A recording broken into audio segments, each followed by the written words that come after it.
Good afternoon, everyone. Welcome to ILHAM and this afternoon's program, revisiting Jit Murad's plays of the 90s with Dato Zahim Albakri and Ida Nerina, who will be speaking about their experiences directing three important Malaysian plays of the 90s written by one of our most prolific and celebrated playwrights, Jit Murad, whose work left an important legacy on Malaysia's theatrical landscape.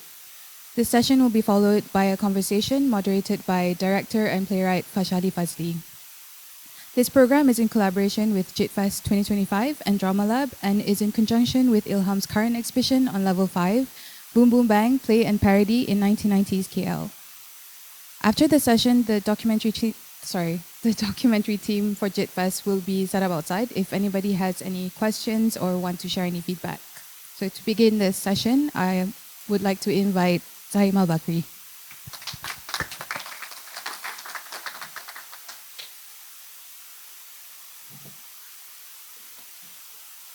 Assalamualaikum. Welcome. Good afternoon.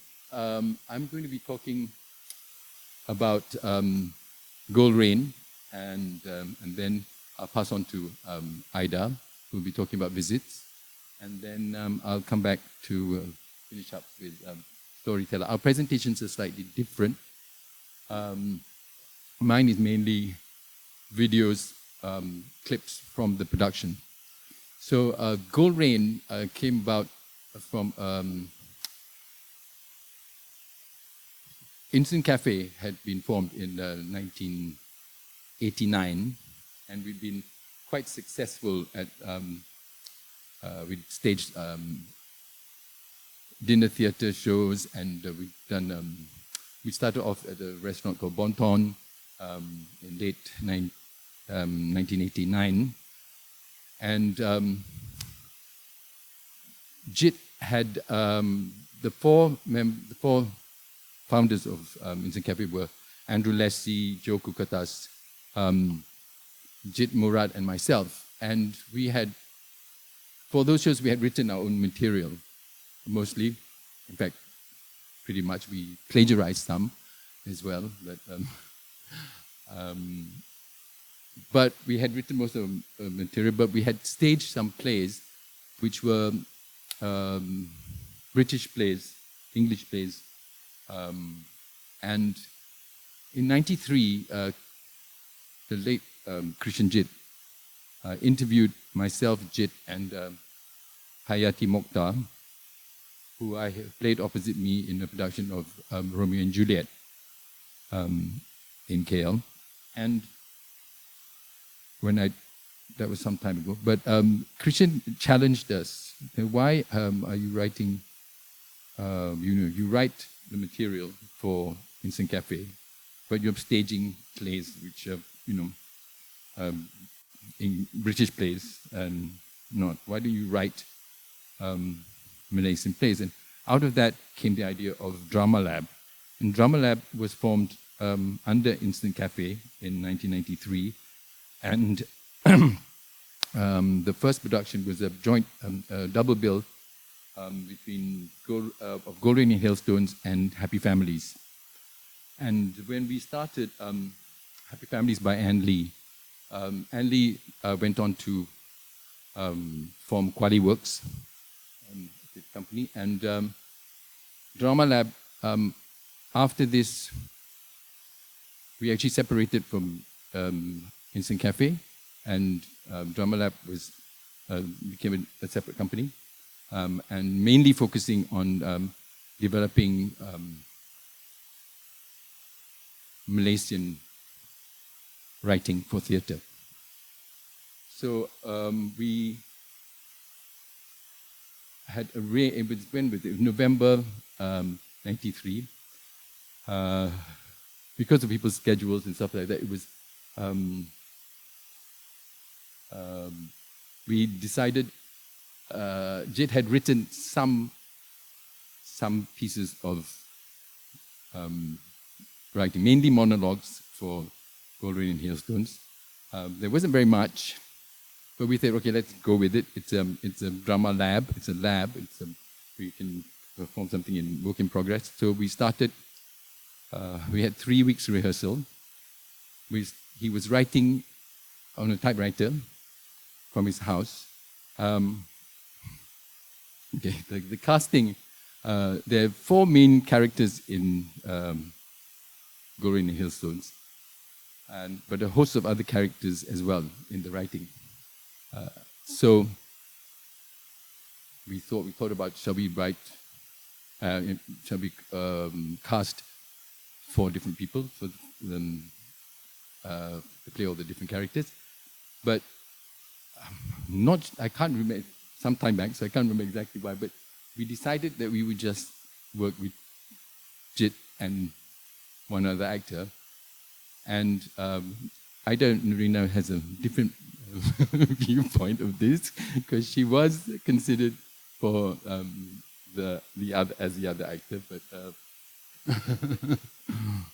eventually, out of sheer kind of, I think it was convenience. I was living in Bangsa, sharing a house with Lin Jaafar, who was working at Michael Veripan's Cat Productions at the time, and she had performed in singing mainly, but having shared a house with her, I thought, I think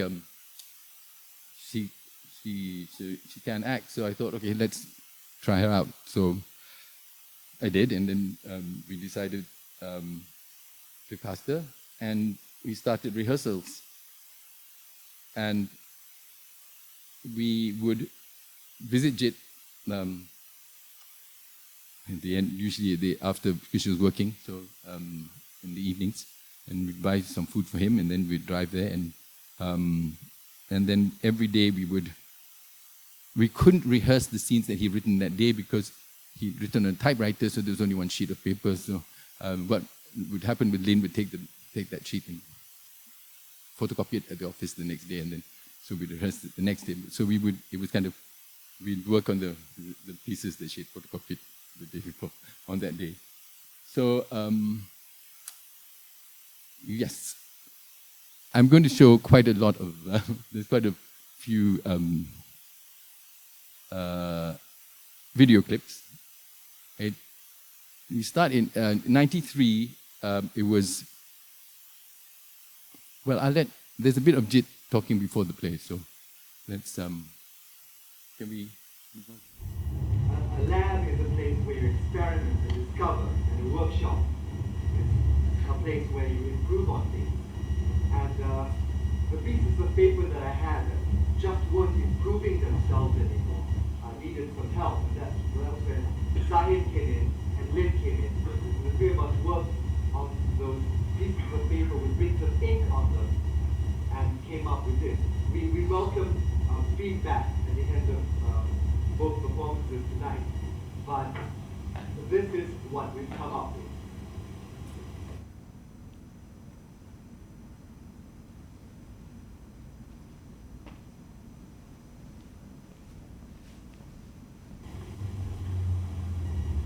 So, Amina is finally coming home. Or we call her Amy, of course. She would never allow herself to be called Mina. She was satisfied even before she went to the States. English-speaking household. Malay used only when speaking to the servants. Much like my household, really. You'd be surprised at how many of us there are. Speaking punya Melayu, they call us. Celok. Strange, isn't it? The things that they make you feel ashamed of.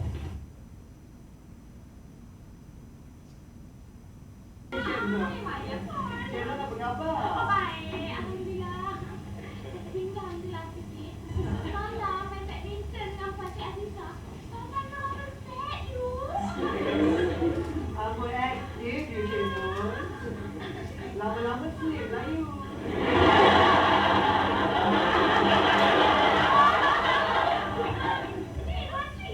Ingat tak Amina, anak kata Ramlah tu? Anak balik.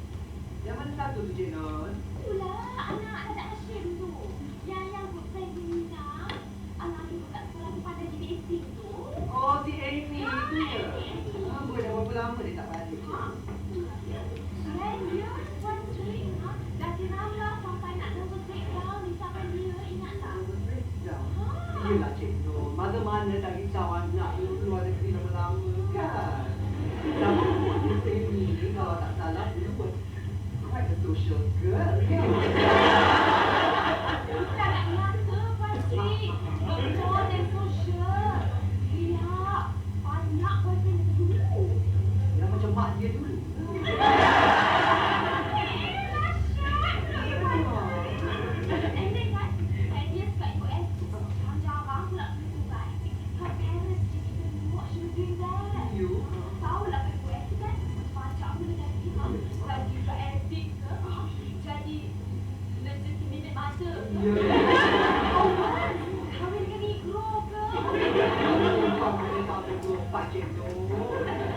Dah lebih ramlah ya. Eloklah dia nak balik. Dia kahwinnya dia cepat-cepat. Dah ada degree, anak datuk. Mesti ramai bachelor. Tak kan? Ke laki mak dia kat dia. Pasti. Mana you Aminah girlfriend anak si Azimah itu? Timpang mereka betul. Excuse me? Excuse me? Ni, salon ni berapa? Oh, so expensive. No, it must be salon lah. My husband loves salon. I even cook beef curry with salon. Tak apalah, measure 1.5 pounds for me lah ya. Oh, I don't know lah what it is in grams. Tak apalah, you convert for me lah ya. Terima kasih.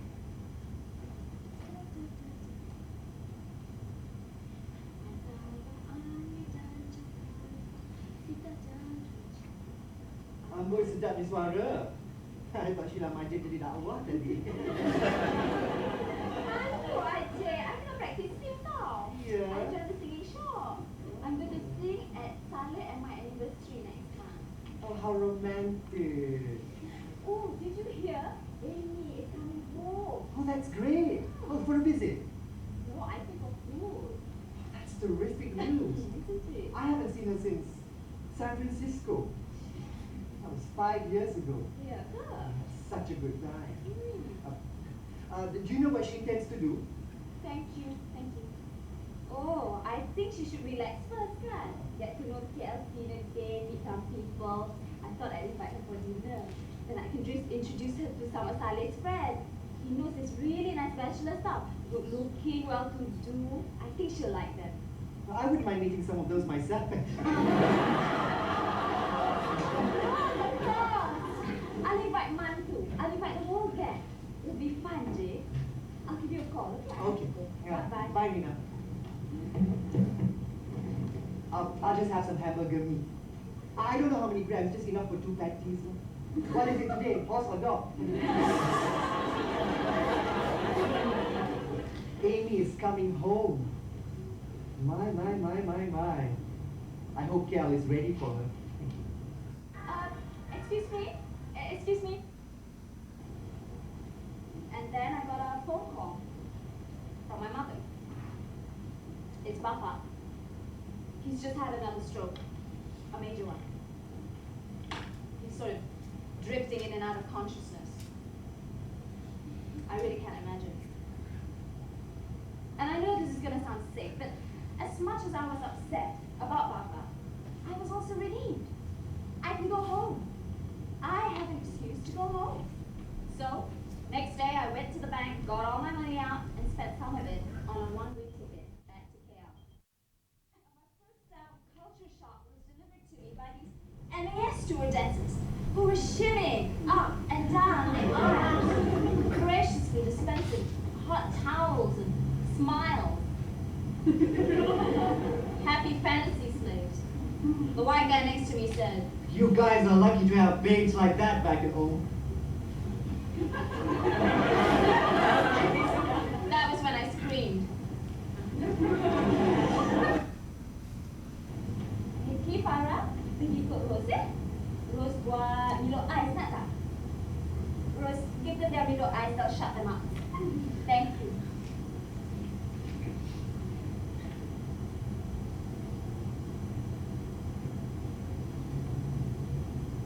Knew it. I knew she'd say something about this. All those years in the States, she hasn't changed one bit. No. Actually, she's worse. She's ruder, she's bossier. So, Nina, are you seriously concerned that the sight of your hair will incite a riot of rage? Don't be ridiculous, I said. It's more complex than that. It's in the Quran. It is? What does it say? Well, you know about men, they're irresponsible. Not responsible? Are you saying that men are not responsible for their actions? But I caught her at her usual tricks. I said irresponsible, not responsible, Miss Debater. Sorry, irresponsible. In what way? Well, you know men, they have no self-control. It's cultural. They have arrested adolescents, and their competitiveness is just an extension of their playground one-upmanship, you know? She looked at me, momentarily impressed, and then she said, "Oh, that's right. You've got Oprah now, don't you?"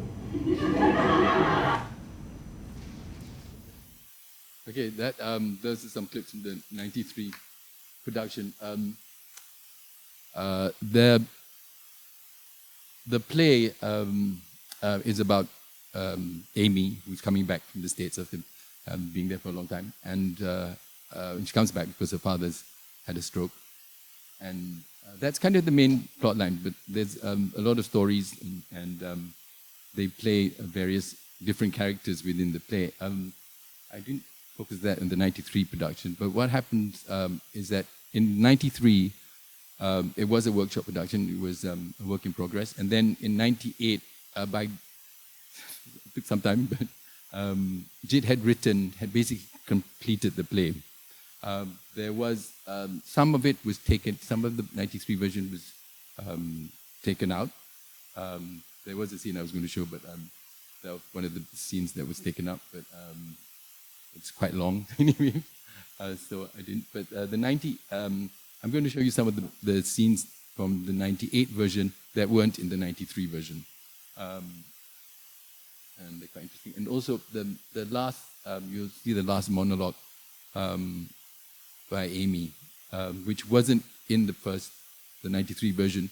He had, in rehearsal, he had reached, we were almost to the date of going into the theater and stuff, and he couldn't finish the play. He just said, "I don't know what she says." And it was funny because how do we end it?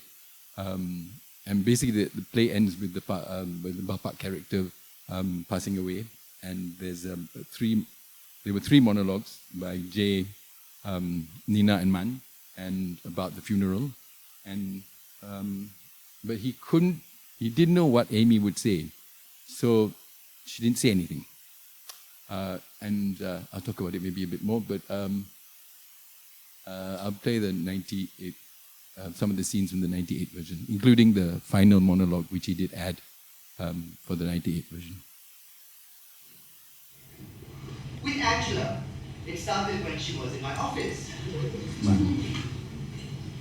She was, well, let's just say she was pitching her product.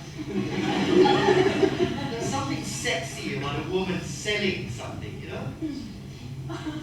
Even if it's just an air filtration system. So you look through these brochures and see if you have any questions to ask me. This one is better. It has a comparative table. You can compare all the leading manufacturers.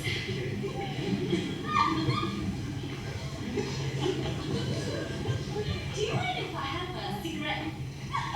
Actually, it's a non-smoking. Oh, don't worry. I don't like much like this meeting. You make me so nervous, Jasmine. I make you nervous. Why? No, why no? You say yes, I sell you 2 dozen units. You say no, I walk out of here with big duck egg. No commission, no European holiday. Serious, man? Oh, I'm serious with you, what? More business-like. You know something about a Jasmine?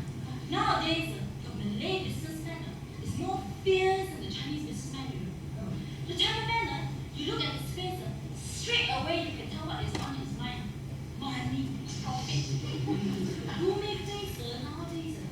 Very hard to read on, you know. Very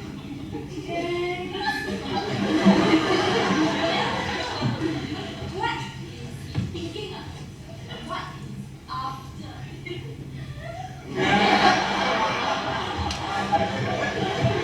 Actually, I was thinking how a holiday sounds good to me too. I was actually wondering about that cigarette. This cigarette, I'm trying to stop now. I got on to the 2 after cigarettes. After market is called that one.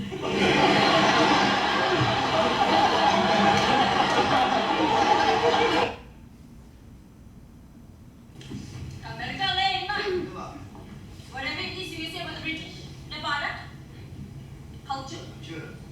Very civilized race. As a society, mereka nak apa? Mereka muda. Apa mereka nak? Pop. Pop movies. Pop music. Pop education. Jangan nampak yang mother I told you this, no? Nanti risau. But in America, young people are encouraged to be individualistic, which means breaking the rules. Mereka don't inject drugs, mereka don't listen to psychedelic music, which raises their sexual drive.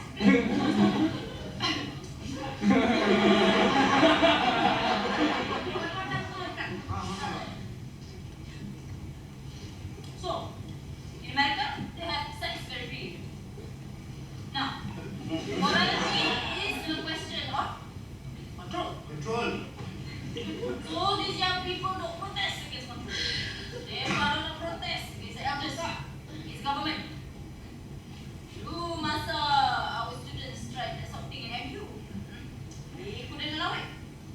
We can't have that sort of thing here because at the bottom of all protests is the desire for sex.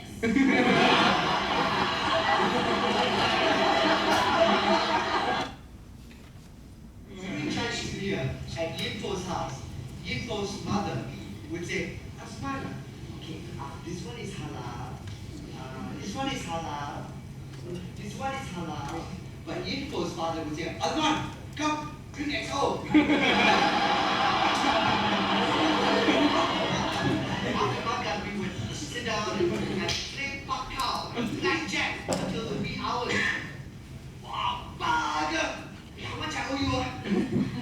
When the score was tally, the big winner had to treat all the others. So the angpao money was actually passed around. I was a very cautious player. Yinpo used to say, Asmana, you win often, but you win small. We weren't rivals, but we were each other's yardsticks. And then one day, Yinpo just stopped goofing off. I would say, Yinpo, double period of art lah, come on lah, what is that? Hey, Iramabul is calling us, man. And he would say, go ahead, Asman, please, carry on, have a good time. And I would say,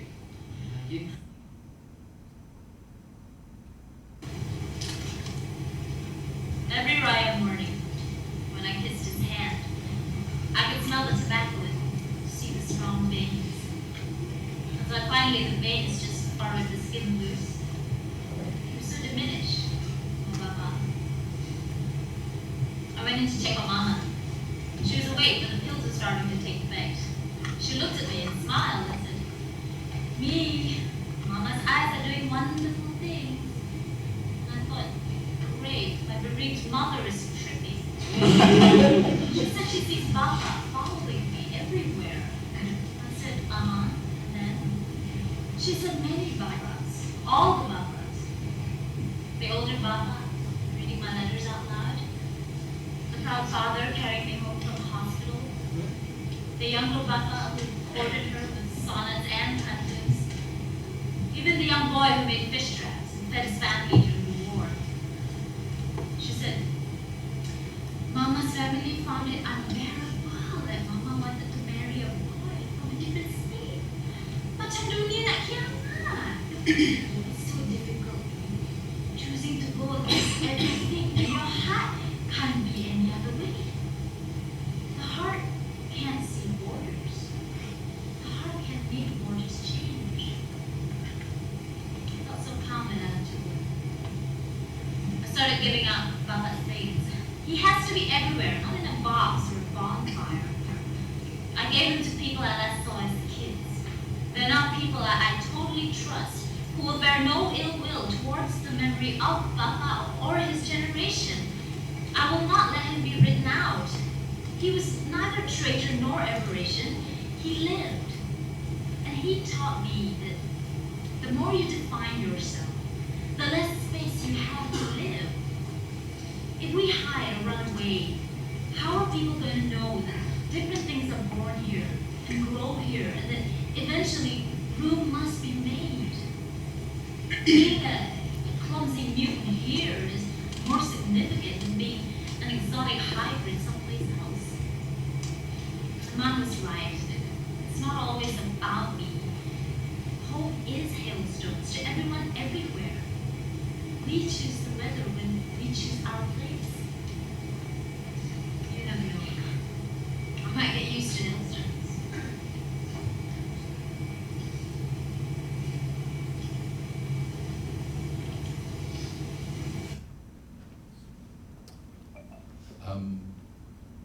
I think I'll leave it there. And wait till the end when we have the Q&A session if you have any questions. Explain more about the production and about the play. And so now we have Ida and Nerina to talk about visits.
Good afternoon, everyone. Can you hear me? Never quite sure with these things. Good afternoon, everyone. I'm Ida Nerina, and I've actually had the privilege of directing visits twice. It's that close to me. So this play has been a part of my journey, a huge part of my journey in theatre. And I just want to double check, you can hear, right? So I have to shift here a bit, I think. In theatre, and today I would like to share with you its significance. So, why Jit? Why indeed? Why Jit Murad? Because he's a legend. Actually, we just happened to be at the Legend Hotel here. He was giving a speech at my wedding, my first one, because I liked it so much I did it twice. Now, Jit, apart from the fact that Drama Lab is hosting, let me just plug, a year-long celebration of him for this year, Jit was actually one of the most vital playwrights in Malaysia, shaping the art scene, coloring the landscape. And especially in the 90s, as you just saw, you know, perfectly aligning with ILHAM Gallery's exhibition here. Thank you, Rahel, and ILHAM Gallery for having us here. Jit once said that, why visits, yeah? I'll tell you why. Because Jit said, my little exercise with visits propelled him to write Spilt Gravy on Rice. You're welcome. So, and that was in 2003. So despite the intimate cast that Visits actually had. Only 3 women. Visits pushed, we saw Jit pushing deeper and into bolder storytelling, especially for women. And that, to me, is one of the play's other most significant contributions to Malaysian theatre. Now, the context on the play, and yet, women, powerful, strong, and the context of the play was pretty much this. Pretty face, oops, nice figure, very judgy, she was labeled, this old school, and in many ways, actually things haven't changed much, has it? They haven't changed much except for the growth of social media, it's evolved. So at the same time, Malaysia's development policies in the 1990s emphasized economic growth and social mobility, and leading to greater opportunities for women in education and employment. The NEP, the new economic policies under Mahathir's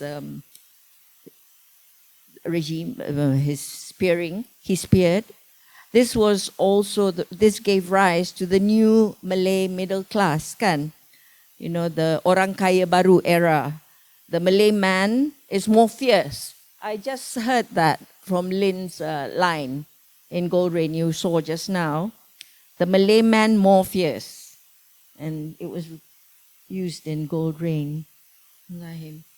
So Jit was clearly fearless, His writing captured the humor and satire of 90s KL counterculture, just as Boom Boom Bang challenges societal norms today. His storytelling explored countercultural resistance, class divides, and artistic expression with his ever sharp wit. Now, the women in Visits, there were 3 characters. He didn't even name them, woman, nurse, sister-in-law. In 2002, I directed Liza Osman, Sophia Jane, and Melissa Saila. And in 2003, Drama Lab produced one with Liza Osman again as the nurse, Sarah Sharum and Banida Imran. And they gave really different feel and different tones to the women, the female characters. And their relationships, the women, very complex. Their conflicts, very real. And their stories are still relevant today. It's 2024. And Jit just masterfully used humor and satire to push boundaries, exposing the nuances of gender, power, and identity. Now, the significance of lipstick and teh tarik. This is one of my favorite symbolism in the his visual metaphor in Visits, the lipstick, because at any given moment, 2 of the women use the lipstick, not belonging to them. The lipstick belonged to the woman, and the sister-in-law and the nurse, without asking, used it on themselves. It's subtle, but it's really a powerful act, isn't it? It represents their desire, their envy, what they covered. They covered something that they feel that they lack. And then there's that teh tarik thing, the sweaty armpits and the Earl Grey. The teh tarik versus Earl Grey. One is a cultural staple. Siapa tak suka teh tarik kat sini? And the other is a class statement, isn't it? Let's watch a little bit. Oh, no, wrong video. Sorry. Yes.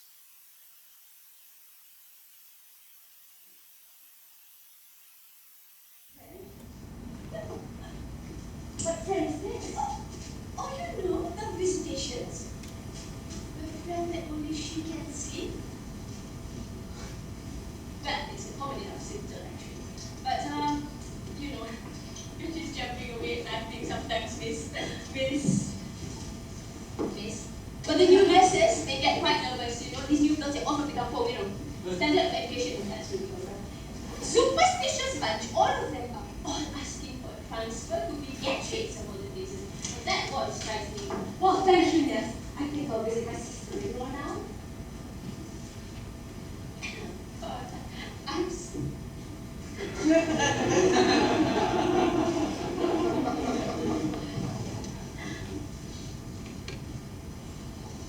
Hello? You're looking well. Almost yourself. Your daughter misses you. Oh, I'm sure she does. You know, she doesn't really show it. Such an active girl, you know. She won a ribbon last weekend in Genting. She asked me if I would go watch her ride. Well, she needed support from someone, from family, kan? It's very important at that age.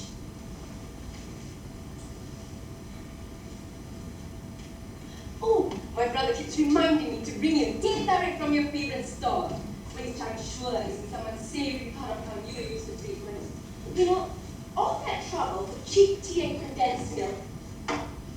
Yes, I know that is an all-important tariff factor. The dance of a sweaty armpit. Ridiculous. It's aerated, that's all.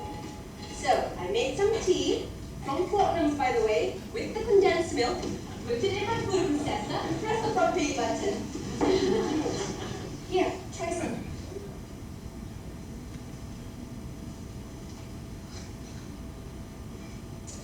Well, except for her friend. Yeah, mundane cultural symbols to question norms. The jamban analogy is another favorite of mine. The class difference, you know, sitting versus squatting, you know, the woman, you will see in a minute, her commentary on what makes, which one is classier, what makes it, it's not just about hygiene, is it? It's about class. Who uses what and who's to say what. And actually, am I the only one? Has anybody read recently? It's actually better to squat, kan? So maybe it's healthier for you, for your bowels or something. So maybe it's not so atas to be so atas after all. You know? And let's see the woman's. I met you at a basement disco called Fred when I was 19. You know, he was always with his rich boy gang. But they didn't impress me, okay? Hanging out in their little pussy with their rich people friends and their bottles of Chivas is behind the bar and their fancy cars with a single-digit license plate. Yeah, from daddy.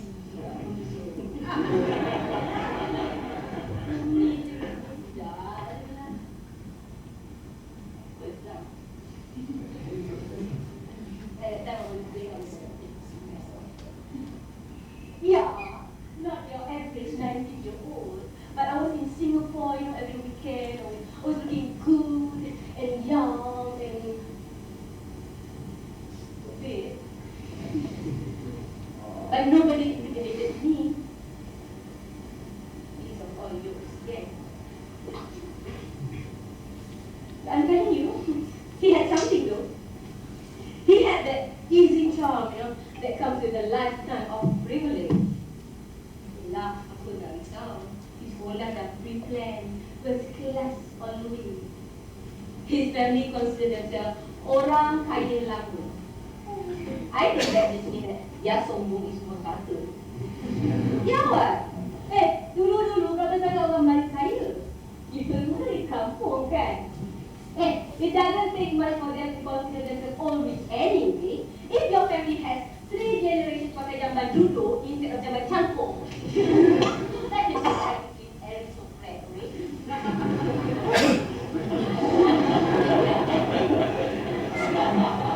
It wasn't just for them. Ronnie is the planet with some royalty, have even bigger lifestyle budget. But your family has an indestructible sense of respectability.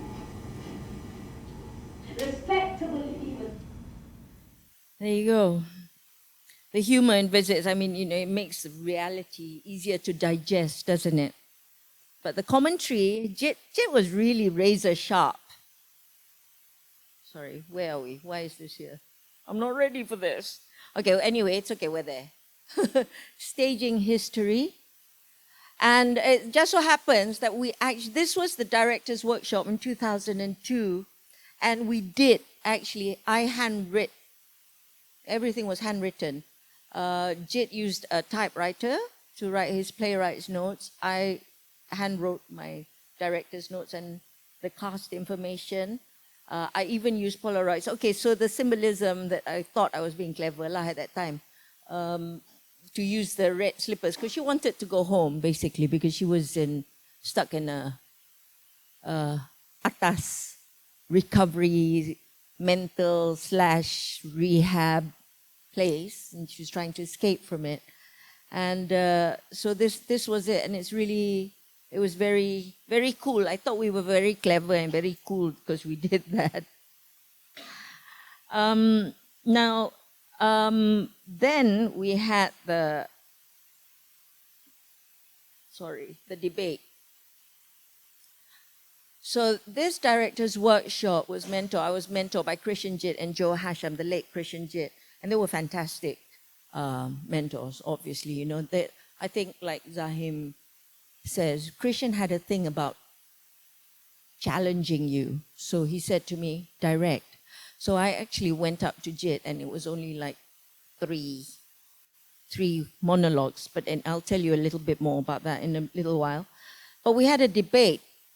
The video you saw at the beginning, I wanted a montage much like film or TV, but performed live, to show the mundane daily life of women, people visiting her, encroaching her space, in and out, day in, day night, and they really, really hated the idea. And we got into, I put debate that they really were damn angry with me. They basically said, no, effing no.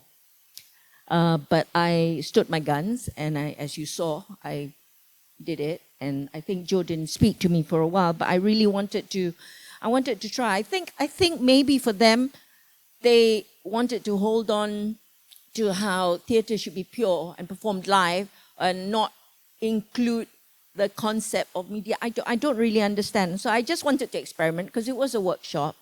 And in the end, I did it. And I think they actually secretly liked it lah. I don't know.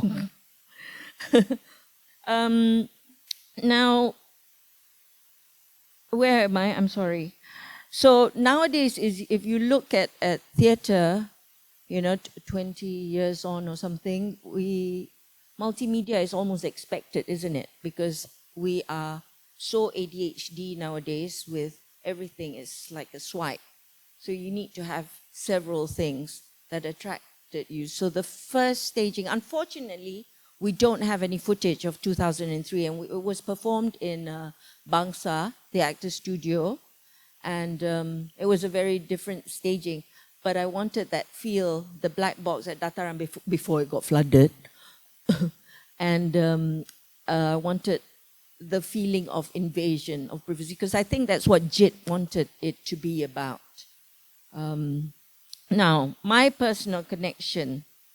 This journey started in 1994 with a rehearsed reading at the Australian High Commission. 3 women, like I said just now, 3 women, 3 monologues, not connected. And 7 years later, when Christian Jit challenged me, I went up to Jit and I bought him nasi campur, and I said, Jit, tolong, why don't you write this and expand for me, because I want to try and be a director. Yeah, he did. I had the only typewritten script. I'm a hoarder, clearly. I still have it. And he did. And then my journey as a director of visits began. So looking back now, I see the woman, and she wasn't stone. He wrote her vibrant. I probably gave the worst reading ever. of woman because I thought she was on Prozac. I thought she was like really out of it, but she wasn't. She was pretending. Maybe I shouldn't have given that away. But it made, doing visits, it made me love working actually with female actors. And I think that's what Jit had an amazing way of writing for women, powerful, strong, and I think he based them on his aunts and mum, and that's why they were very rich. So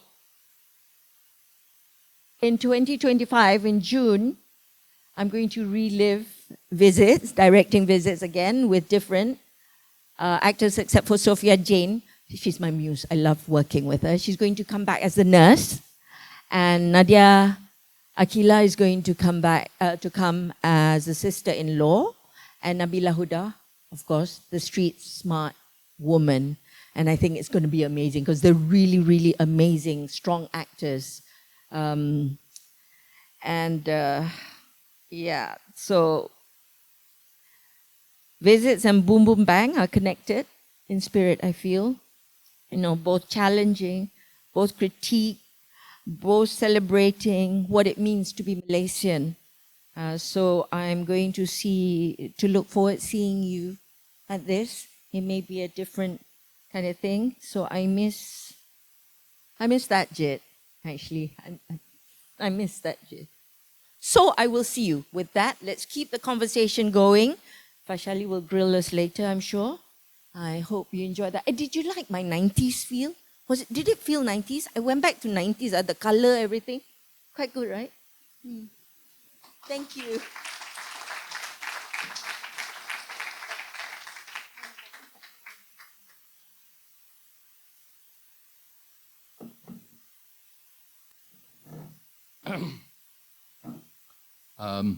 Hi, hello again. Okay, the storyteller. Slightly different start to it.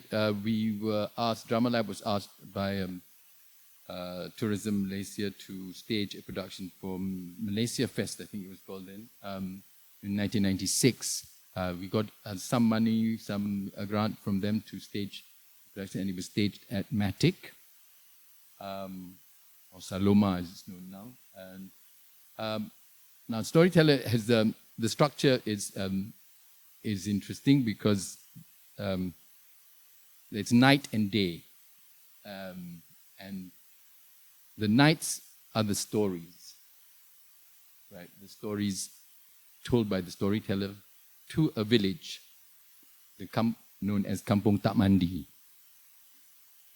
So it started off, Jit had actually written the stories, the stories told, but we were asked to do a musical, so we roped in Saida Rastam to compose the music, and we decided, okay, let's have he came up with this idea of having the stories at night, and the day scenes were the life of the village, which the Pengli Polara, the storyteller, is visiting at that time.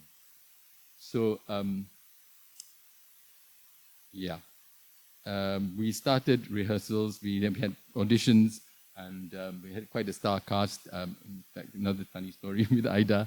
Aida actually auditioned for Saida, and she doesn't sing, but she sang like Ning Baizura in the audition.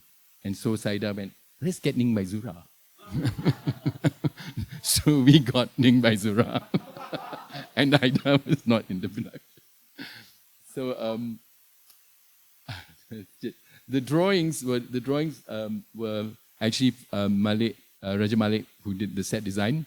Costume design. The set design was designed by Justin Hill, who is based in Singapore, who I had worked with on the production in Singapore and in Japan called Lear. I worked on his set. I was an actor in the production. That's how I was introduced to him. But we got on quite well, and I invited him to come here and design the set. Now, the whole creative process of this was really quite amazing. But I'll let you see the videos of the thing. So we start off. It starts off in the Malay and Muslim side. Then the day starts the night before. So it's first night, and then first day.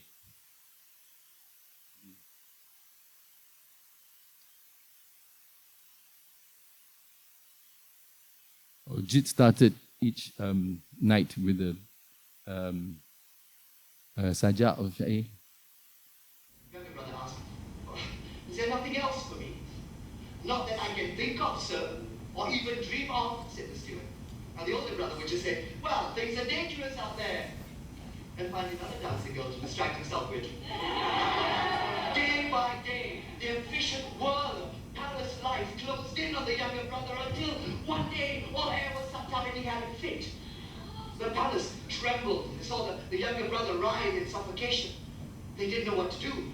They sprinkled him with scented waters. Then they fanned him. And someone threw open the palace windows to let in more air. And then a bird flew in. And it circled over their heads and shattered.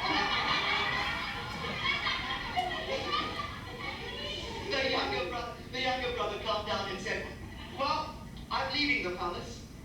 It doesn't matter how we barricade ourselves in here, the outside will still come in and shit on us. It's best I know. Woman, said the prince. Who?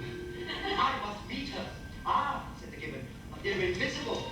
The prince said, so, I have the Galiga now. I'll use it to see them and her. The gibbon said, but wouldn't you rather use it to see other things that the human eye has never been able to see before?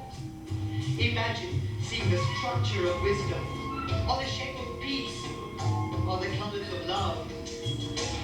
The prince said, what a ridiculously abstract creature you are. I want to see the people of the drum. The wind, said the gibbon. Wouldn't you like to see the wind? But it was too late. The prince had already taken the Galiga, wiped the rest of the blood off it, and what before he would have implored nicely, now he just demanded, I want to see the people of the drum.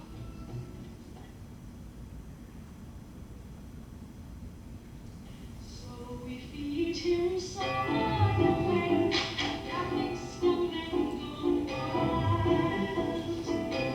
We know that wants to come with, leave us behind.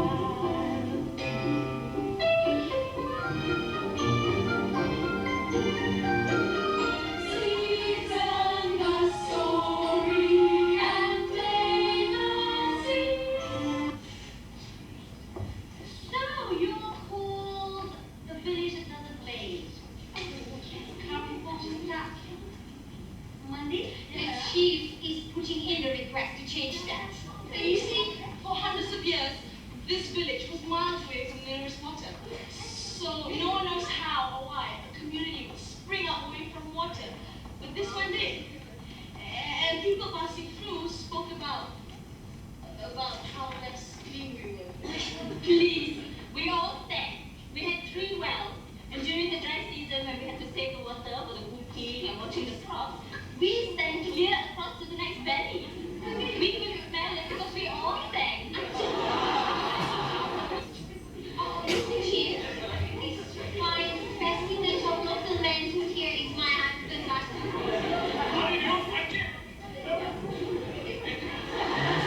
And this is my wife, Joy. Jim and Joy. Jim and Joy. Are those real names? Yes. Is it Batu? Yes. My mother said that delivering me was like passing a rock.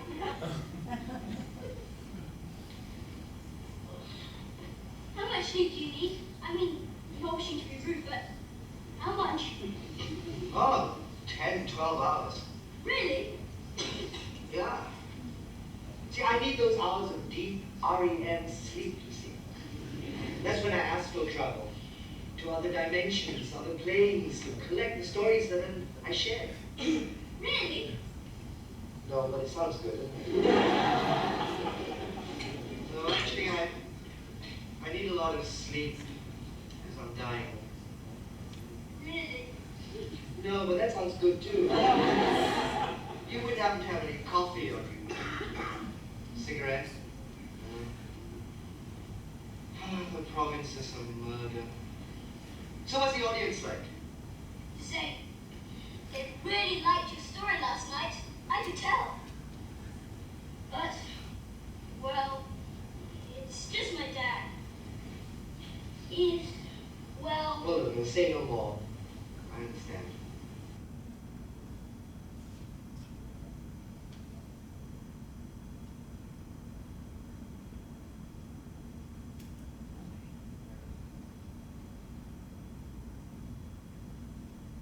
Man. And this, dear God, said the mother, shows just some of the powers that words possess. There are those who can't speak, but you can, and I think you should. Yes, words lie, but you can always choose truth.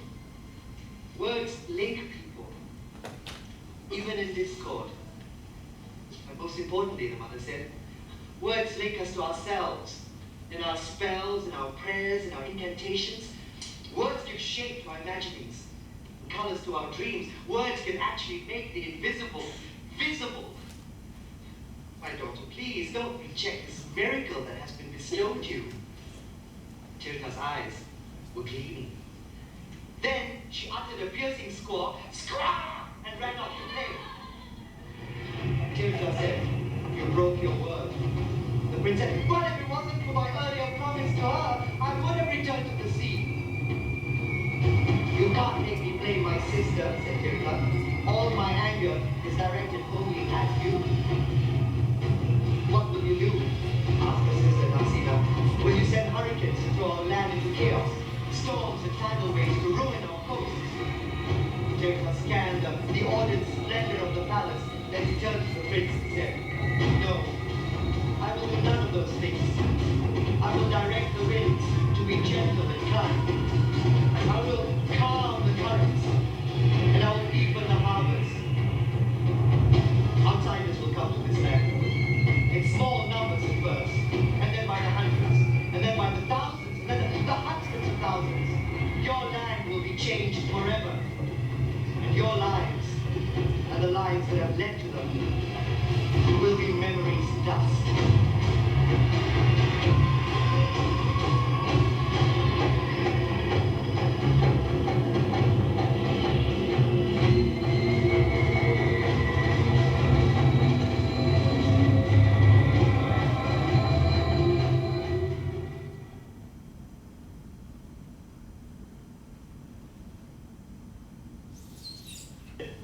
And that was just the appetizer. Oh, you mean there's more?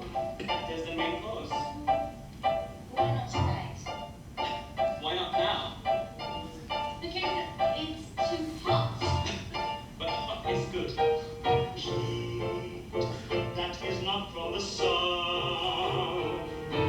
Heat, it must be from our alchemy. Once was only in haste, just enough for a taste. Rehearsal makes for rapturous rhapsody. Don't be intense. You were immense.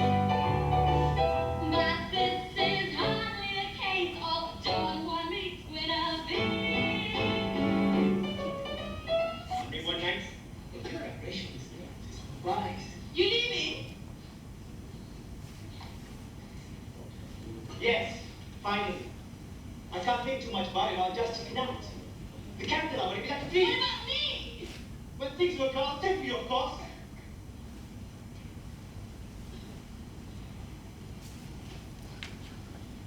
I gotta go. I gotta join the others. Diamonds glimmering in the town. The forest shines with minor lights at midnight. Though their glow seems eternal, their little fires die before the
sounds, new words, new cadences. Stories intermingled, strangenesses were born. The bird flew to his eyrie and waited. One day, when breezes ruffled children's hair affectionately and the sun cast a soft light, a sturdy galleon sailed into port. On board was a captain and his crew. They had sailed across months of treacherous seas until a gentle current cradled them to harbor. The captain gazed upon the bustling port, the splendid market, and the pulsing land beyond. I have arrived. This is home. The captain And yet you must prepare yourself for better. We must go to the old woman for help.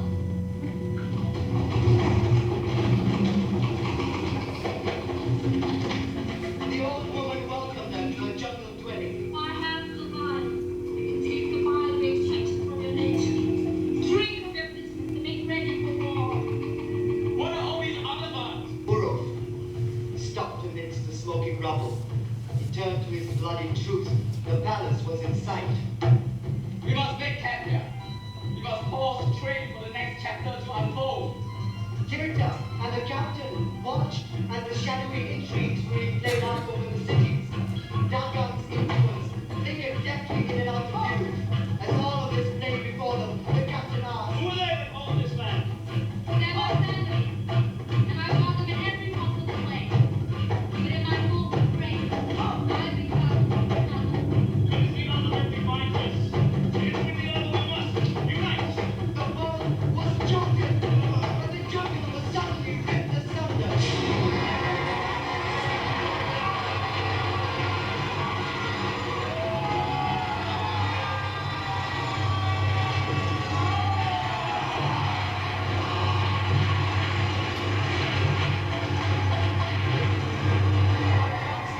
Sansa, large enough to kick the mountains, sprang onto the story like an impulse. The demon king of Udo stood over the land, poisoning the air around him. I have brought the law of powers of death. The demon king of Udo struck around the countryside and sat on the ground, crushing it to dust. The demon king of Udo's eyes burned like red suns as he watched the cities attacking to the right, the left. The demon king's breath shredded the clouds as he waited.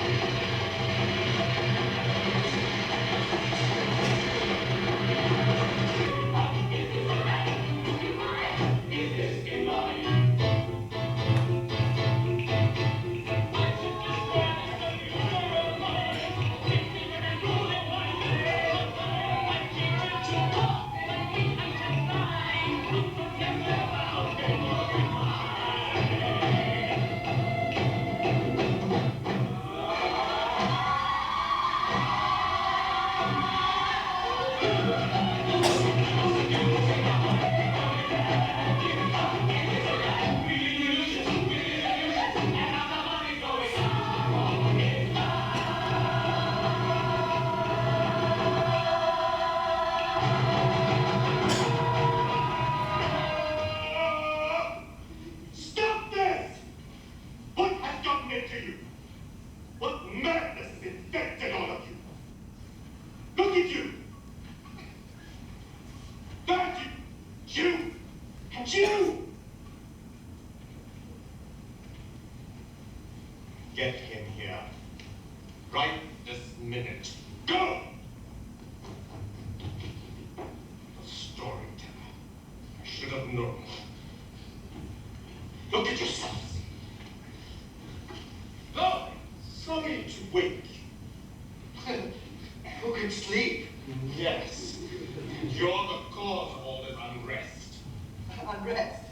What else would you call it? People in disagreement, people distracted from their routines. This is unrest. Yeah, but how is this my doing? I mean, people disagree. Their attentions get diverted. Then who's doing anything then? Huh? Well, perhaps it's not such an unusual thing here after all. Don't begin with human transport. I'll finish. Listen, we can't just listen to our own voices. Stop that! Stop! You have to leave. Your presence here is disruptive. I hope there hasn't been too much damage done already. But How dare! I am the chief. This is my turn. You have till noon tomorrow. 12 o'clock. Then you must leave Kathmandu. Never return.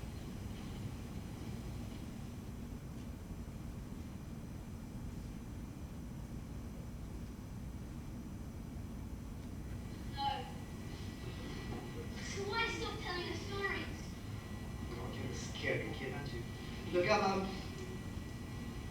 when I tell my stories, I'm like a guide. See, I just tell people to look into the stories inside them. Sometimes I just have to give directions, and the people find the stories all by themselves.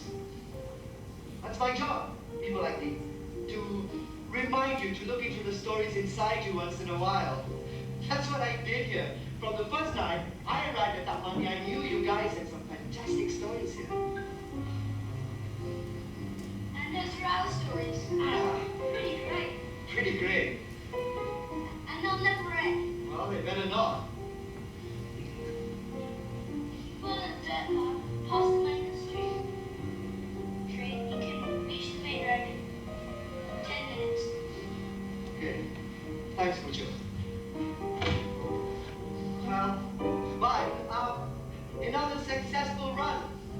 The audience has cheered. And now it's off to the next engagement. Good luck, Mucho.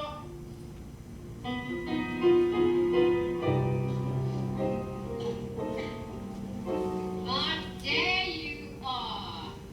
What are you doing? And where were you when I needed you? What's wrong? You worried about your father? Huh? Oh, baby. Don't be. Come.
Okay, that was some snippets from.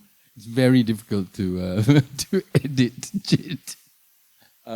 Even during the production,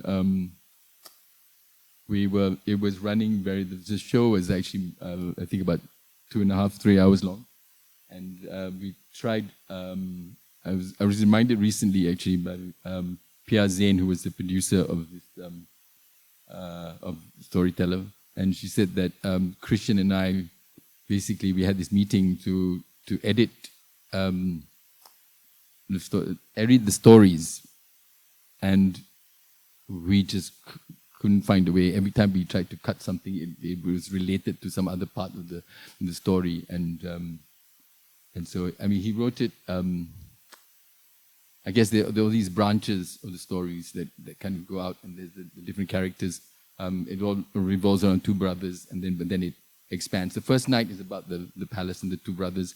The second night is about the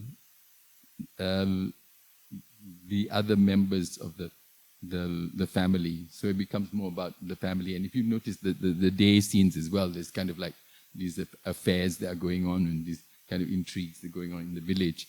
It was happening also the night before in the stories. There's like intrigues and different branches. And there's like there's Untong, who's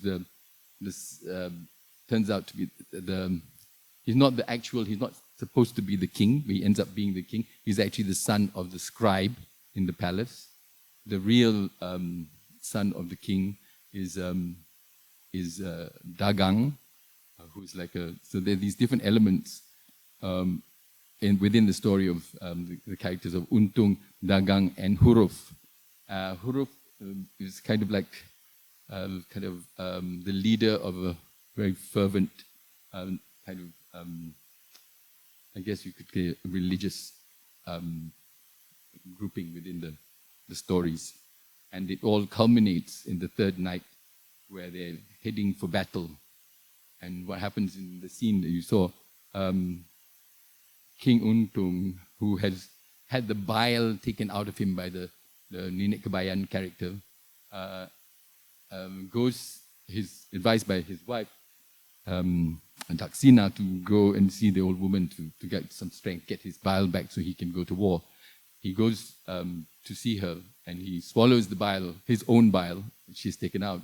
But then also he notices all these other vials of bile around, being taken out of all these people in the past that she's taken.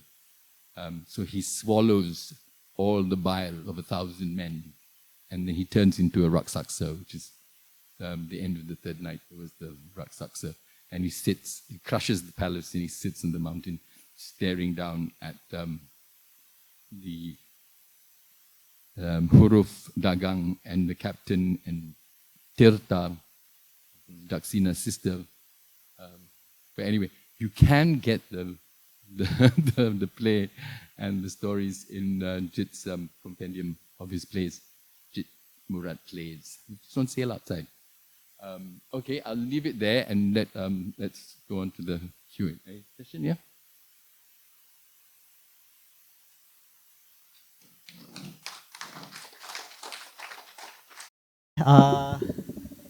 Thanks Ida and Zahim for the presentation. And hello everybody, my name is Fasyali Fadzly. Maybe a little bit background about myself. You know both of them, but my name is Fasyali Fadzly. I'm a playwright, director, and I actively involved in theatre maybe in late 2000 something, 2009, 2010. So I'm a little bit late involved in the theatre, and I don't know Jit personally. I know of him through his involvement in a TV. And my wife keeps saying that I look like Jit, but I don't know. Oh yeah. Don't be serious lah. I'm afraid lah. Nervous. Yeah, can. Yeah. And I also graduated from UITM.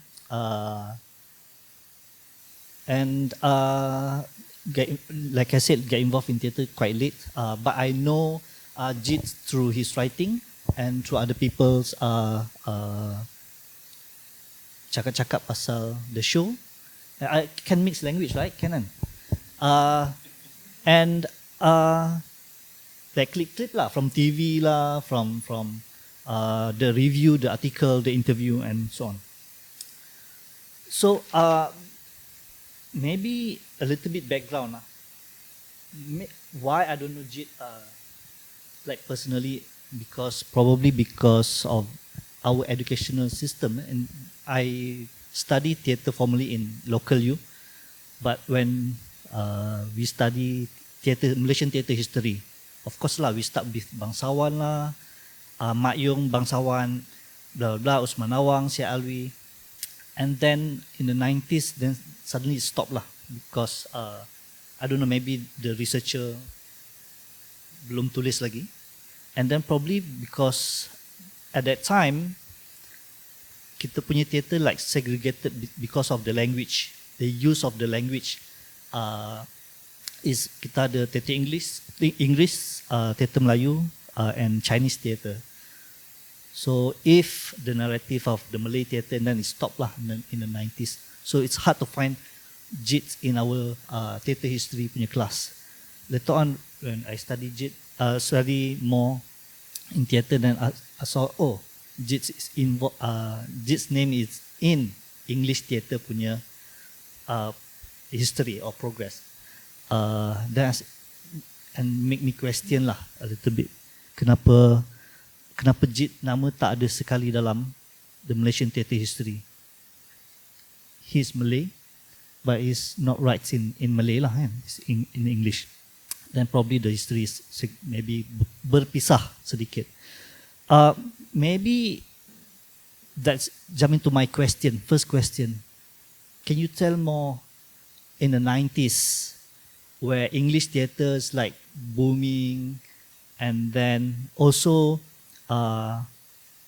do you see any different from Malay theatre, English theatre? Do you see that segregation exists in that time? Aida, do you want to? Because I never really performed in Malay theatre, whereas you did. I did. I was the Melayu actress on stage. And yeah, I never really liked Jit or Zahim. I just used them because I wanted to get into English theatre. And it seemed to have worked, even though they never cast me in anything, as you saw. But yes, there was, like you mentioned, Syed Alwi. I've worked with him. And I think it was interesting that because Leslie Dawson, Mano Manyam, they were all, and Joe, Farida Marikan, they were all performing in English and Malay theatre. Tapi segregation tu ada.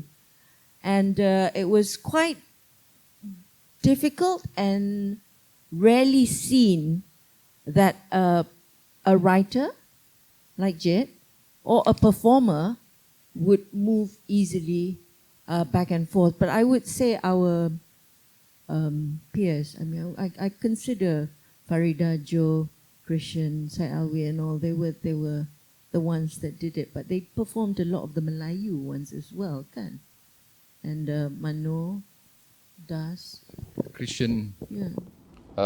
Christian was at the time also the head of the theatre. He actually set up, at the time it was called Academy Seni Kebangsaan. Yep. He was brought in to set up the theatre department. So he had been involved in Malay theatre, I think, in the 70s.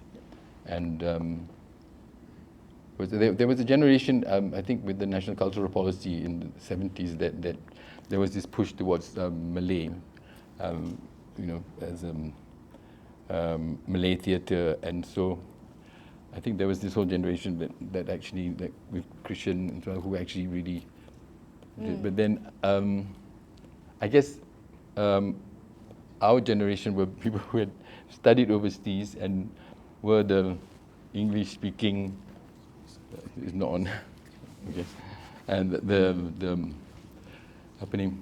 speaking punya Melayu, as Jit mentions in Golden in Hailstones. And I think maybe we didn't have so much, we didn't feel this sort of sense of responsibility to do things in Malay, that we thought, okay, let's, but I feel that Jit is, although he wrote in English, he's essentially a Malay writer, yeah. And very much so, that was his identity. And if you see in his background, his even storyteller is actually very much a Malay. The stories, the Pinglai Polara, and the structure of the stories are very much like the structure of Malay storytelling. It's this cyclical kind of story where there's branches that go out and come back. That come back again later on in the story. So that was why it was very difficult to, like I said, it was very difficult to edit the stories, because you take out one bit, suddenly another bit comes back in and it doesn't make sense, because you take out one of the the earlier parts. And maybe that's why even in traditional Penglimpur Ara, when the storytellers or Wayang Kulit, whatever, it goes on for days and days and days, because it's like the stories come back on, and they carry on. They never end, right? Like you mentioned. My second question is maybe how then Jit capture the 90s spirit? You talk about 90s Mahathir's era, this kind of like new Malay, Melayu baru, orang kaya baru, right? So, and what I think in terms of the performance as well, if we can compare the storyteller, like the performance, the quality of the work, is maybe it's not fair to compare like the Malay theatre production.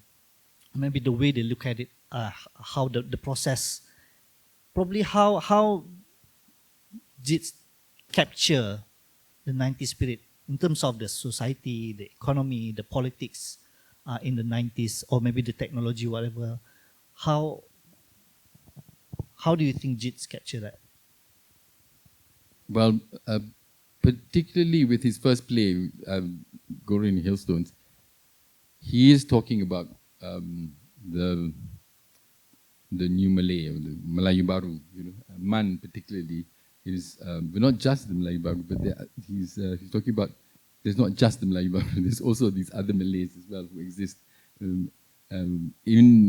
within Malaysia at the same time, and so. He's very. I know from his thing that Golden Hailstone is very much about the Malay identity, And Amy, who comes back, the character of Amy comes back after being years in the studying in the States, and it's particularly because he studied in America, first in the Midwest and then in San Francisco, and. The four characters, Man, Jay, Nina, and Amy, were all knew each other before they went to America, and then they've come back. They've gone in there. The Man, Nina, and Amy have gone in their different directions, and Amy comes back and tries to rekindle some of the past and the friendships and stuff from the past, and that basically that's the story. We have scenes where, because we only had one act playing both parts, the scene where Nina takes off, is talking about hijab and how Amy is questioning her about wearing the hijab. She talks about this encounter she had with Amy. Man talks about his encounters with Jay, and so you don't have to, because he knew he was writing for only two actors. So part of the structure of that was based on the fact that we had two actors, and we were, I had two actors, and so the way he was writing was for. But Jit used to write. He wrote wonderful monologues. So he started off with the Amy monologue, is much longer. Sorry, the Nina monologue, which you saw a bit of it just now, is much longer.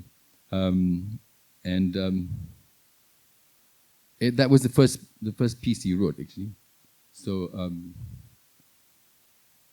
I find that he does explore his characters through the device of the monologue.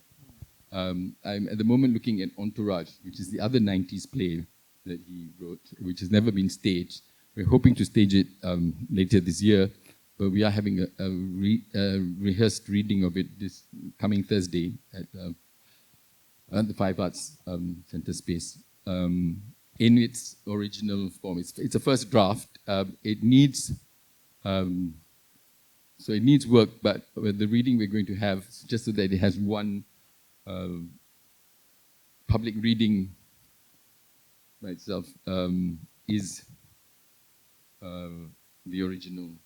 Do you think Entourage still capture the 90s spirit? You said It's it's the never been end. done. It's the end of the 90s. It's a murder mystery. It's a murder mystery. It's one night in KL at the end with it. So it is really very much a 90s play. I don't think it can be performed. It can be updated to be performed now. It's very much set in the late 90s. It was written before Spilled Gravy and Rice. Yeah.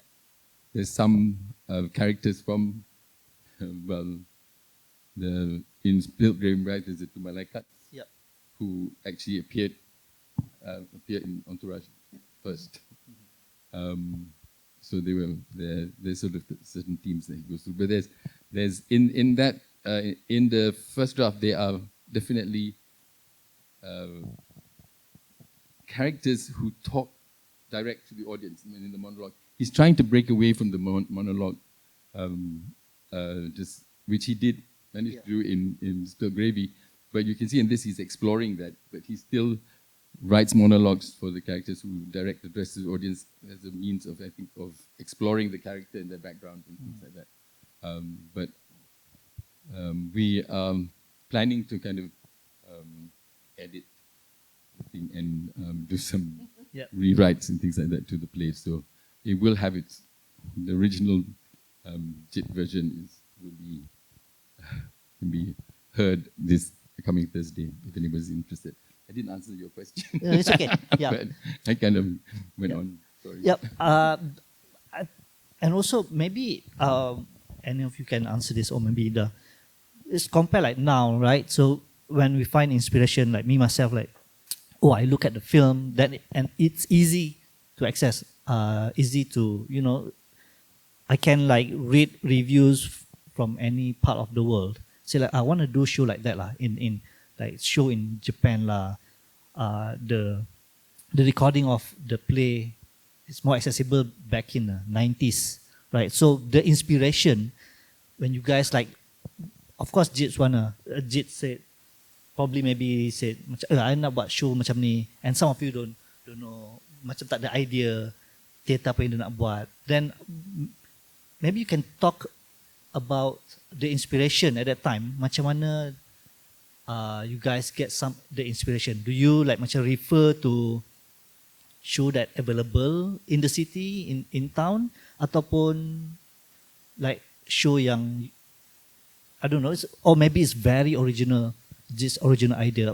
How then you discuss a new show lah, like visit kan? So contohnya dia cakap tak pasal I want to do show like macam something you never heard. Oh, how then? Tak langsung kan.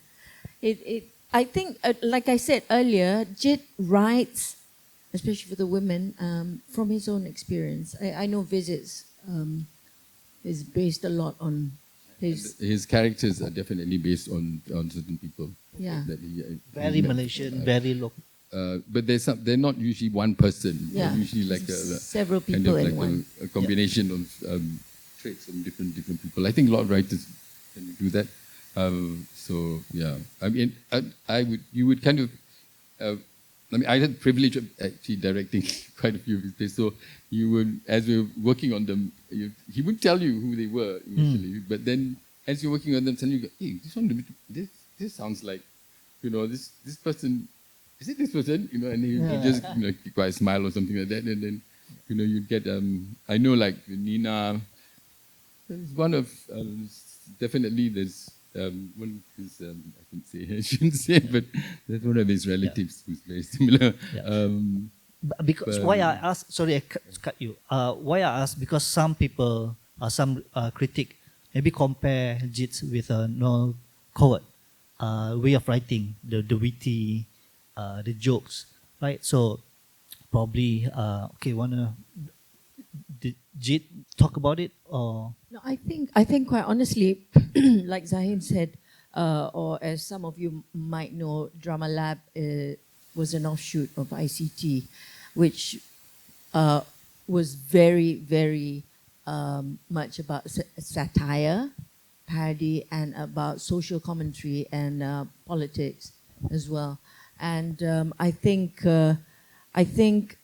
that's when Jit broke away and, well, Christian Jit again challenged them to set up Drama Lab and to explore Malaysian writers and Jit especially to turn his satire, comedy writings into plays, which he did. Like you noticed that he worked with monologues, and like Zahim said, it's to explore characters. And I think it just branched out from then. And he just, I mean, talking to you now, I'm realizing how much he grew as a playwright, drawing on to the current situation. That's why I think the plays, not only was it in the 90s, I mean, I can't imagine, can you imagine Jit writing about the future? Futuristic? I don't know whether he wrote, but I think he's quite prophetic in a lot of his works. If you look at his works, oh God, yes. There are things in his works that you suddenly go, oh, yeah, we're quite. that actually happened Yes, after he wrote it, you know. after we and did you kind of everything. think, oh, you know, that's kind of strange. And kind of, storyteller, there's a lot in the stories that you can think. I mean, someone came up to me after the performance and was like, "It's about us, isn't it?" Well, that's what he says. That's what he says. It's about what might happen if Malaysia carries on in certain paths that it's going through. That might it might happen. This kind of, and he leaves it with this kind of like this Raksaksa kind of like looking over the landscape and like observing what's going to happen. And doesn't finish it. Doesn't tell us what actually happens. But even his other in visits, I know that there's stuff. Yes. In Entourage, there's a character who is in Entourage who is Samshul Yusuf. You know, the type he describes him is the type of films that was he way makes. before Shamsul Yusuf. You know, this is written in 1999, but the character and the films he makes and everything is like that. He's a filmmaker within the story, and it's like, and this is 1999, but he's making the films which, you know, later on become. He's very. There's even other deeper things, right? It's about. Entourage is very much about art. Yeah. About the popular art that film and the main character is this character Gagani, who's an artist, who's a conceptual artist, and he does stuff which is known overseas but not so popular, not popular in Malaysia. So it's this kind of clash of two different types of artists. It's very interesting. Yay. I want to open question to the floor. So any of you have a question or maybe want to share some anecdotes? Don't be shy. Yeah. I have a lot of questions here. Are you guys awake? What any just if you don't have to ask a question, you can give some feedback about what you saw. What do you think? Yeah. Especially the younger audiences, I'm wondering whether there's Yeah, I'm here to bridge the gap because I never watched any of his original production. I mean, do you think we could some of the stuff you've watched can be staged now? Would you be interested? I mean, how did you find? Did you feel you could connect to the plays? I'm asking people like you lah, all the younger that actually came today. Yes. Yes. Hello, my name is Iman, and okay, I'm also from UITM, so I understand your point. But fortunately for me, I actually grew up. My first memory of watching theatre was watching Visits in 2003, and that actually made me went into theatre. But do you think there's a possibility of like translating or adapting Jit Murad's play into Bahasa? Because that's a conversation. That's actually a conversation we're going to have with Fasyali after this session. Actually, yeah, funny you mention it because it is in the works as part of the festival program. But kita kena cakap dengan Fasyali. We're hoping to have a workshop about translating. Translating Jit Murad plays into Malay. Yep. And we will be having a playwriting workshop. And that's bulan puasa, so it's very halal to do. Yeah, very diberkati. Yeah. Maybe to answer your question. After. Yeah. Not answer lah. Maybe share some. Because I think not many Malaysian English play are translated into Malay. Not many. I think Syed Alwi have Going North translated into Menuju Utara. Menuju Utara. But he translated himself lah. But we don't see work like Ki Tuan Chai or Lui Pui Tin translated into Malay, Bahasa Melayu. And I find it sometimes very struggle lah to translate because sometimes the lingo, the nuance, it's easy to translate that non-Malaysian English play to Bahasa compared to local English play into Bahasa. Yeah, but I think it's possible, and we have like initial discussion kan pasal this. I just saw recently this influencer who's kind of like she's one of the top Malay influencers. I think she does this thing where she translates directly from English to Malay. It's very funny. But I can't remember her name now, but I just watched that recently. But it's different kind of way of looking. I know for Spilled Gravy on Rice, the film, translating it into Malay for the subtitles, we had so many different versions. I think I had about a number of quite. I think you worked on one, right? I did one version. I think there's about 3 or 4 different versions of the translation, before we finally kind of. And even that, I think even the final. But if you look at Jit's works, like For Visits, it's predominantly an English play, but it's got very Malay nuances and very Malay subjects. I think, I'm really looking forward to. Actually, it's April, not Ramadan. It's in Shawwal, the playwriting workshop, and I think Jit's plays would be interesting, don't you think? Yeah. To get them translated into Malay, and I think that is definitely one. We'll do Malay first, and then we'll do the other dan lain-lain. Yeah. Kalau boleh semua. Itulah kalau boleh semua. Yeah. So that the student that not fluent in English can still understand, Okay. So, But it is being used. His book is being used in some colleges. Yeah. Actually, Aswara staged it Spilled Gravy last year. Last 2 years. 2 years ago. My student. Patutlah you all datang. My student. I actually did and hi to my students. They did malam concert. They did a really fantastic malam concert for their final exam, which I was very impressed by their staging of that. Recently, they did a translation of which I went to see, which my student directed. It was Yasmina Reza's play Art. Yeah.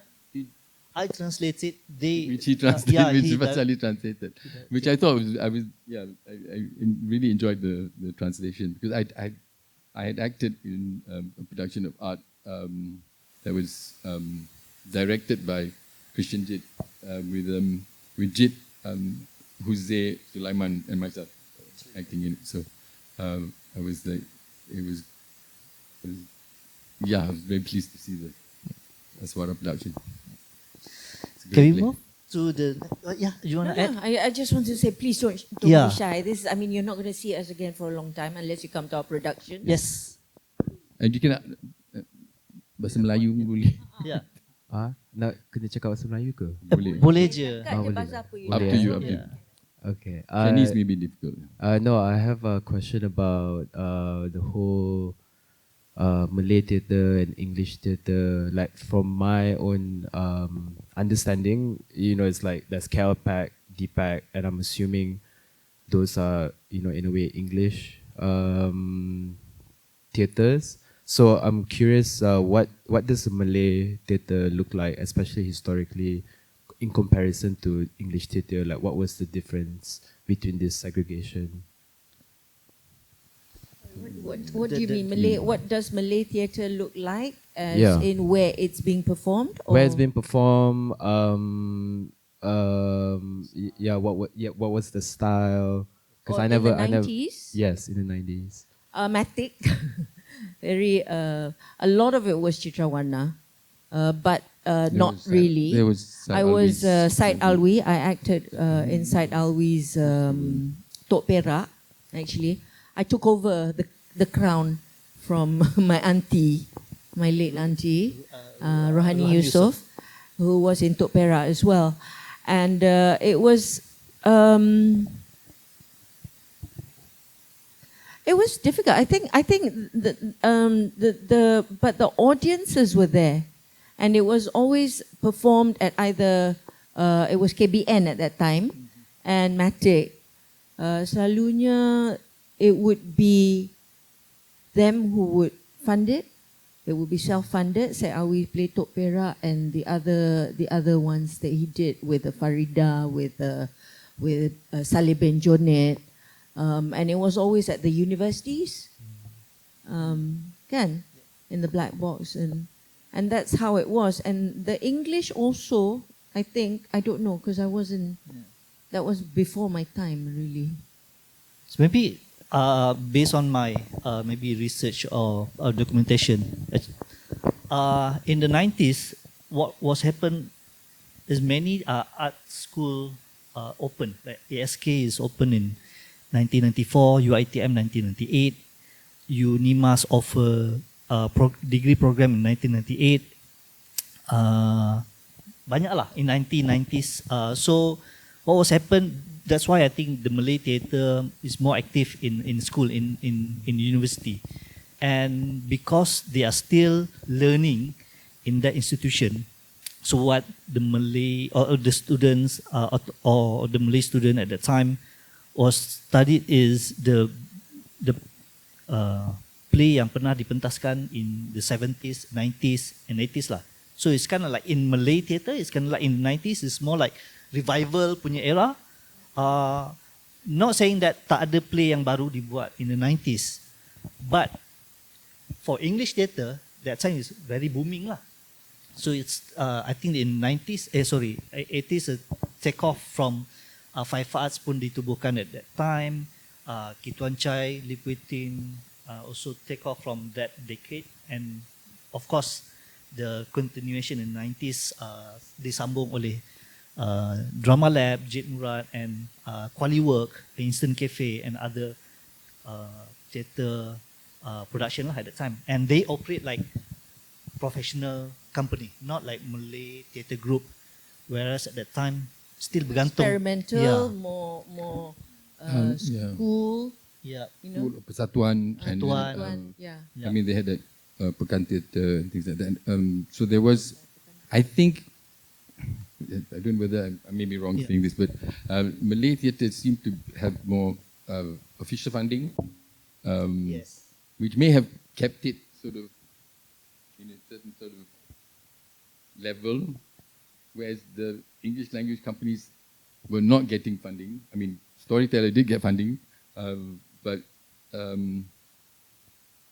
so we had to kind of think more commercially about getting sponsors, and you know, like for example, Instant Cafe went from we were the Cafe Pacific Instant Cafe Theatre Company to the Moe Shandong Instant Cafe Theatre Company, and I don't think a Malay theatre company would be the Moe Shandong, you know, Theatre Moe Shandong. I don't think that would happen, but because we were an English language theatre company, although it was, so I think it was, we wanted to be independent as well, so we wouldn't, tak ada batas lah, tak ada kongkong, and anything about certain things about censorship and stuff like that. Although I think we were, we had this attitude of like, let's just do it. If somebody's going to stop us, they will tell us, And of course, when I finally kind of put one of these plays into film, I came up to that, and the film didn't come up for like 8 years it took to get passed, because suddenly I have to deal with the official. I mean, we did actually deal with censorship in theatre, but I think that I think eventually they found, it's weird because the licensing board of DBKL in KL, because most things are centralized in cultural things. The licensing board is the same licensing. To get a license for theatre, put on theatre, it's the same licensing board. They give licensing to alcoholic and massage parlors, and karaoke lounges and things like that. Yeah. So it's a weird kind of, where like they have, that the officers have, when they come to, macam terpaksa datang tengok theatre, because they're forced to come and watch, and then they don't want to be there, and so it's an unfortunate but mind you, there was so much. I was actually thinking there was so much. One of the things about that period in the 90s, there was so much going on that I think that was, if you look at like Gold Rain was 93, the next production was 98, and why was it took so long to put 5 years for the next production of it? Was because there was so much. We were doing so many other things in between. Like even visits. We had the workshop in '94, and then it wasn't done again until 2001. It's because there was actually so much going on. We were actually. I was kind of trying to think about what we were doing, and there were other things going on, at the same time that we were acting in other people's productions, and between the theatre companies were quite suspicious of each other to begin with, and a bit sort of competitive. But later on, we sort of kind of became friends. And I mean, I talk about my first theatre play I directed, for instance, Cafe, black comedy, was criticized severely by Joe Hasham and Christian Jit. They actually questioned why I even directed it, the play, and which is kind of an odd thing to be told by two directors themselves, that you shouldn't have even attempted doing it, but I was young and I was jealous. Tak tahu, but it was very odd at that time. But I think that sort of initial thing then led to us, collaborating. I mean, Storyteller, I forgot to mention, actually, it was directed by Christian and myself. We collaborated on that production. So. And there wasn't. I mean, just to go back a little bit about the Malay theatre, Istana Budaya opened beautifully. I wish they would have maintained it better. Sad. But that's Malaysia. I mean, you hangat-hangat teh ayam. But some of the biggest productions I did with Nordin Hassan, Sastrawan Negara, and they were all performed there, and it was always people from Aswara, the IBN dancers, kan, and it was so grand, and we were well paid, and I was shocked because when I went into English theatre, I'm like, what do you mean you don't give makan? Because we always had makan dekat canteen, kan, minum kopi, kuih. Yeah, so it was, if you're asking me what my takeaway was, the difference between English and Malay theatre at that time, it was that. Always ada makan. Yeah. All right, yeah. Yes, probably one more question. And, yeah, okay. Sorry, just a comment. I think I was very lucky. I hope Jit is in the room. Anyway, I was very lucky. I saw both Gorin and Hailstones, and it's always my favorite play. Okay, I kind of like Spill Gravy. Okay, so I just want to know your favorite memories working with Jit. Thank you.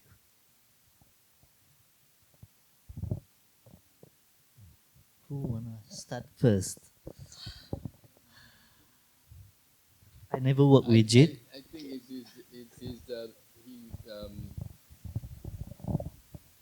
I mean, from a director's point of view, was his kind of openness to change things. He was never, and I've worked with other, it was a shock when I worked with other people who just didn't want one word to be changed, But Jit would be like, here, have it, and do what, here's what I've written, now it's your turn to add to it and to put that. So that, in terms of the working relationship, it was always.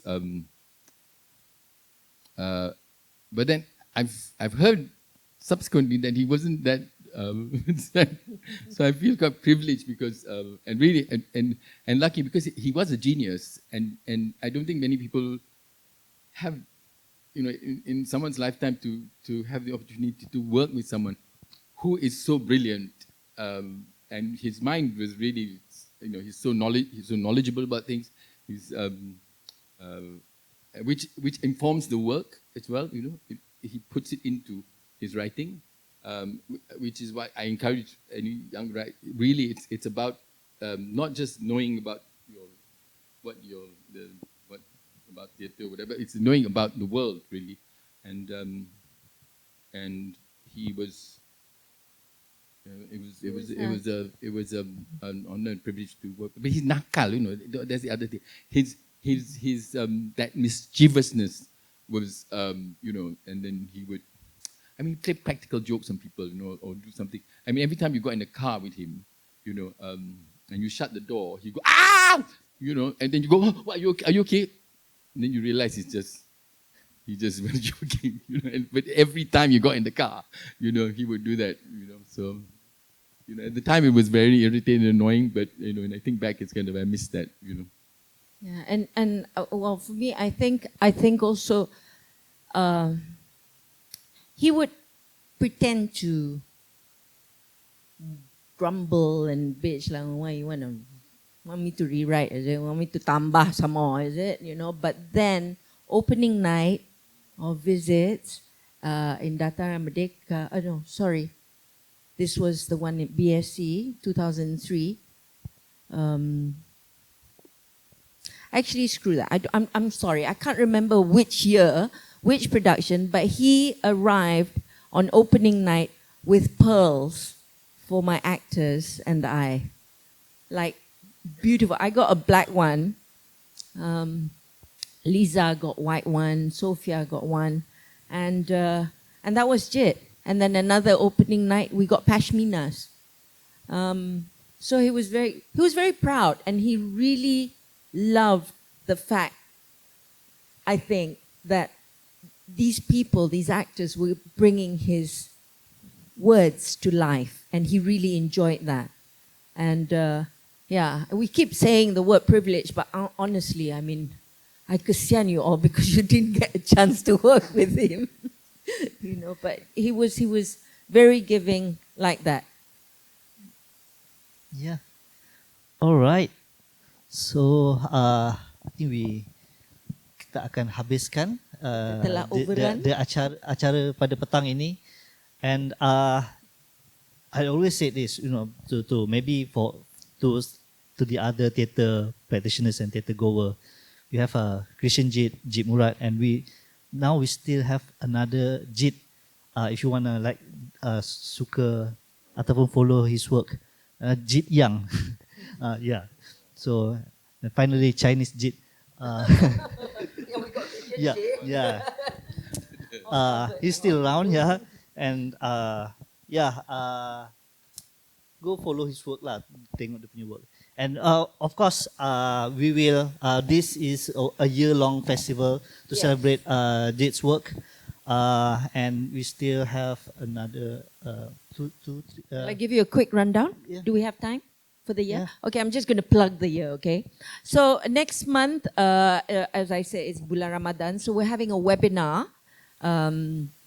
to discuss Jit's works, creative works. And then in April, we have the playwriting competition announcement. We're going to hopefully redo this. So if any of you are budding writers, please do submit.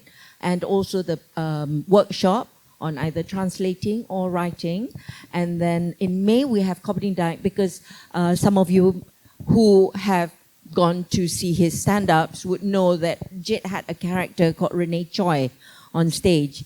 And it's going to be Renee Choi's family, friends, and fans that Dato Zahim had coined. And then in June, it's my play, Visits, at PJ Pack. So, Simpan duit. Sorry? Simpan duit, beli tiket. Yeah, 19th Don't to the ask me. 29th at PJ Pack. And then in July, we're going to have music talk, I think. As you saw, storyteller, he wrote a lot of music alongside with lyrics. Saida Rastam Saida will Rastam. kind of a lecture performance of, because she worked with him on storyteller and also M the Opera. Yeah, and we're having Jit on film. He acted, he wrote some of the famous scenes, especially Lailara. He wrote that scene, iconic scene of Azian Edawati and myself. And Jit wrote that. And I only realized this after it was screened, that he wrote this beautiful scene. And him on film as well. We've got an exhibition, hopefully, because Jit used to doodle as well. We've got Entourage, which Zahim is going to be directing.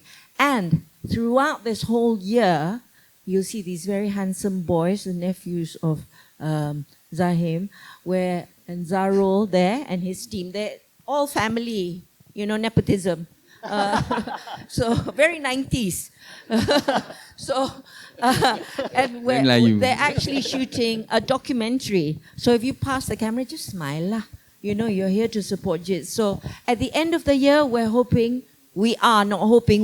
going to screen the documentary that Spilled Gravy on Rice won grant from Finas for winning the best film, best script, which Jit wrote. Isn't that great? Yeah. That's a full year. So datang. Okay. Yay! Anyone wants to sponsor ke? Kalau kenal sponsor, Kalau kenal orang we also need kaya funding. raya, please, we would appreciate that. Why do you think we spread it over a year? Because getting funding for the arts is really difficult, and it's not changed from the 90s. Actually, I think it was easier to get in the 90s. Yeah. Okay, dengan itu berakhirlah acara kita pada petang ini. And thank you to Zahim and also to Ida to share dengan kita about your experience and maybe the spirit of the 90s lah in Jit's work. And thank you semua orang yang hadir pada hari ini. And I hope if you're approached by these two gentlemen, later you can share lah a bit about this. All right. Thank you. I'm pass this mic to. Thank you, everyone. Oh no, I'm closing it. Oh, okay. Then done. Bye bye. Yeah.